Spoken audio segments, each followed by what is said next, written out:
Lumen Gentium, Constitution dogmatique de Vatican II, chapitre 2, le peuple de Dieu, paragraphe 9, la nouvelle alliance et le peuple de Dieu. À toute époque, la vérité et en toute nation, Dieu a tenu pour agréable quiconque le craint et pratique la justice. À toute époque, à la vérité et en toute nation, Dieu a tenu pour agréable quiconque le craint et pratique la justice. Actes des Apôtres, chapitre 10, verset 35. Cependant, le bon vouloir de Dieu a été que les hommes ne reçoivent pas la sanctification et le salut séparément, hors de tout lien mutuel.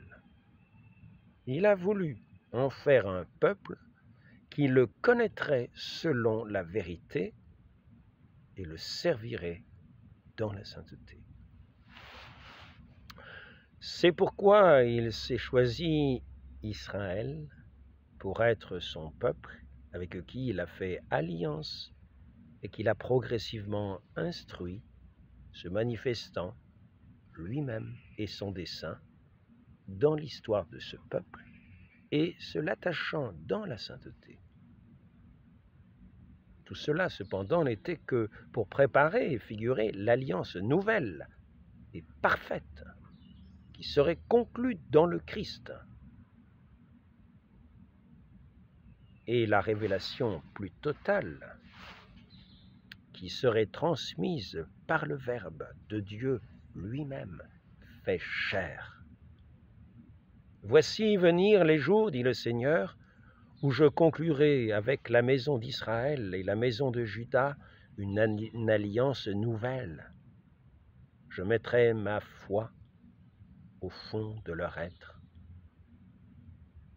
et je l'écrirai sur leur cœur. Alors, je serai leur Dieu et eux seront mon peuple. Tous me connaîtront du plus petit au plus grand, dit le Seigneur. Jérémie chapitre 31, versets 31-34. Cette alliance nouvelle, le Christ l'a instituée. C'est la nouvelle alliance dans son sang. 1 Corinthiens chapitre 11, verset 25.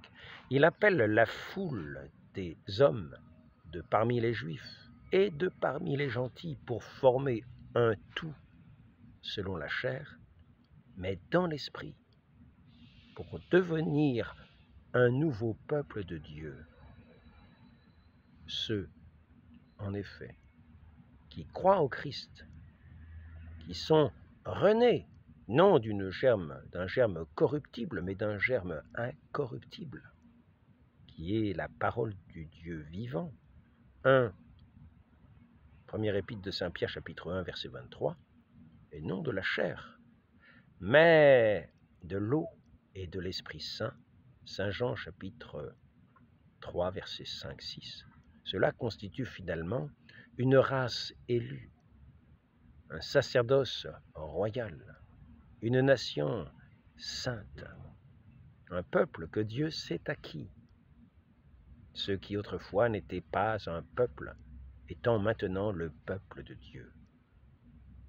Première épître de Saint Pierre, chapitre 2, versets 9-10.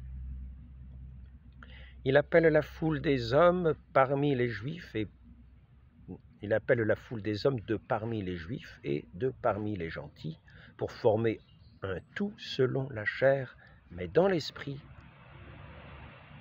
Pour former un tout selon la chair, mais dans l'esprit, et devenir le nouveau peuple de Dieu. Ceux, en effet, qui croient au Christ, qui sont renés, non d'un germe corruptible, mais du germe incorruptible, qui est la parole du Dieu vivant, non de la chair, mais de l'eau et de l'Esprit Saint. Saint Jean chapitre 3, versets 5-6.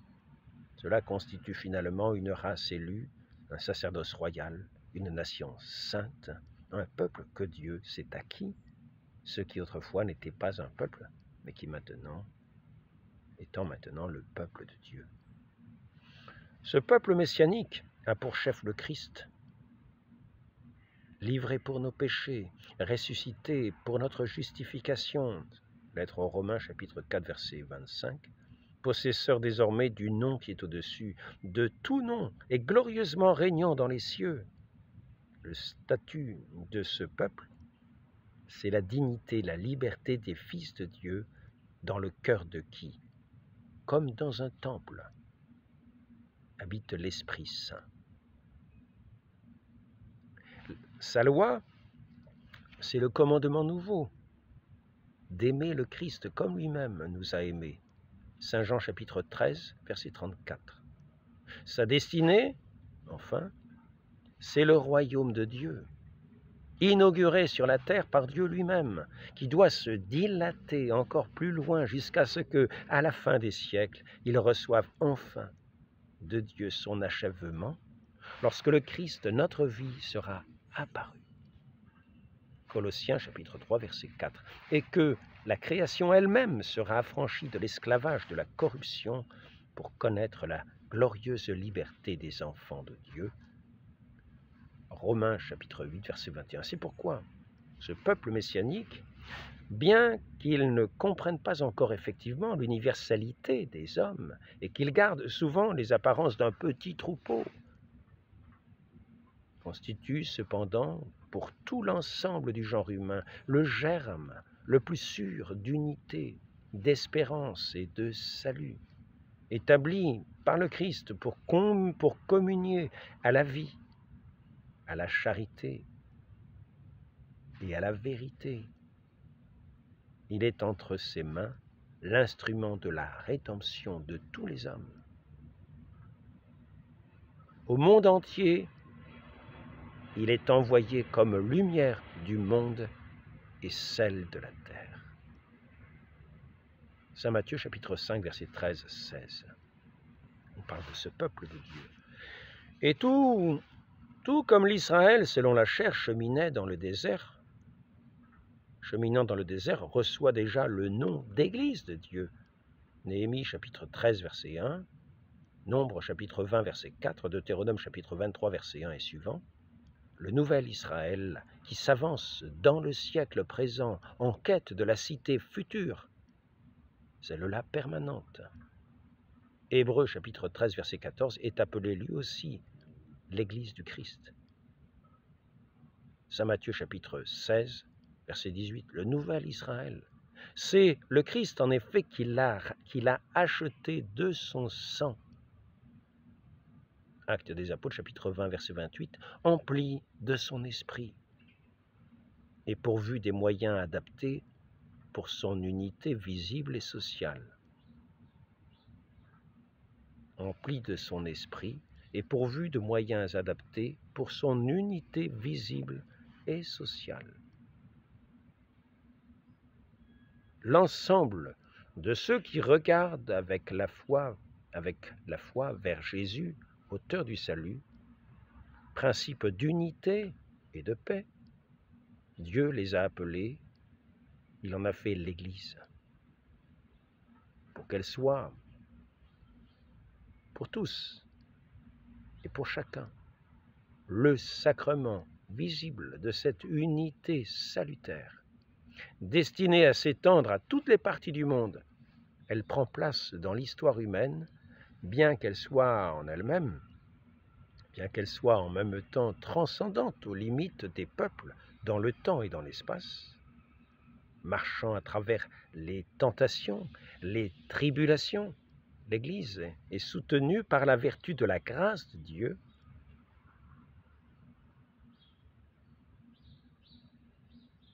à elle promise, la grâce de Dieu, à elle promise par le Seigneur, pour que du fait de son infirmité charnelle, elle ne défaille pas à la perfection de sa fidélité, mais reste dans son Seigneur, la digne épouse, se renouvelant sans cesse sous l'action de l'Esprit Saint, jusqu'à ce que, par la croix, elle arrive à la lumière sans couchant.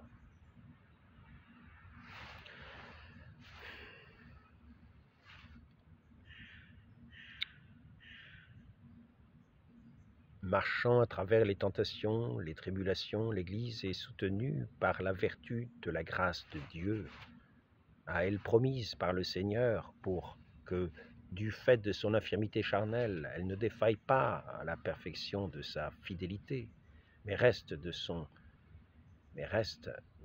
Seigneur la digne épouse, se renouvelant sans cesse sous l'action de l'Esprit Saint, jusqu'à ce que par la croix, elle arrive à la lumière sans couchant.